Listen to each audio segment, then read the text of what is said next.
করতে চায়, তারা দিল্লির গোলামি করতে চায় না, দিল্লির তাবেদারি করতে চায় না, দিল্লির চোখে চোখ রেখে কথা বলতে চায়, দিল্লির হাতে হাত রেখে কথা বলতে চায়, দিল্লির উপরে আঙ্গুল উঁচিয়ে কথা বলতে চায়।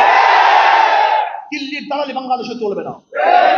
যারা দিল্লির কথায় রাজনীতি করে, দিল্লির কথায় কথা বলে, বাংলাদেশে সে যত বড়ই দল হোক না কেন, বাংলাদেশের মানুষ তাকে প্রত্যাখ্যান করবে। দেখবেন দিল্লির মোদী সাহেব নির্বাচন নির্বাচন নির্বাচন, শেখ হাসিনা নির্বাচন নির্বাচন নির্বাচন, ভারতের পত্রিকা নির্বাচন নির্বাচন নির্বাচন। আমাদের দেশেরও কিছু লোক যারা ভারতের দালালি করে, ভারতকে কন্ট্রোল করে, ভারতের সাথে হাত মিলিয়ে ক্ষমতায় যাওয়ার চক্রান্ত করতেছে, তারাও বলে খালি নির্বাচন নির্বাচন নির্বাচন। আমরাও বলি নির্বাচন, কিন্তু সংস্কারের আগে কোনো নির্বাচন নয়।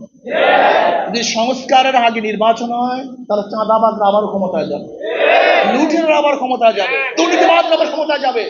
কিন্তু আমরা চাঁদাবাজ দেখতে চাই না, দুর্নীতিবাজ দেখতে চাই না, আমরা খুনি ধর্ষকদেরকে দেখতে চাই না। দেশপ্রেমিক যারা দেশের জনগণের কল্যাণে কাজ করবে, এই দেশকে সংরক্ষিত করবে, আমাদের মাথা উঁচু করে দাঁড়াবার সুযোগ করিয়ে দিবে, এরকম ব্যক্তিদেরকে ক্ষমতায় নিতে চাই। সেই গোষ্ঠী হল ইসলামী গোষ্ঠী, ইসলামী শক্তি। ইসলামের বাহিরে কোন শক্তি বাংলাদেশে আর ক্ষমতায় দেখতে আমরা চাই না। আজকে গয়েশ্বর রায়, আমি মনে করি উনি হলো রয়ের দালাল। ওনার কথাবার্তা শুধু ওনার কথাবার্তায় নয়, আমি রেখেছি এখন বিএনপির অনেক কথাবার্তা এবং তাদের কাজ বিশেষ আওয়ামী লীগের সাথে হুবাহু মিল, কাজেও মিল, বক্তব্য মিল।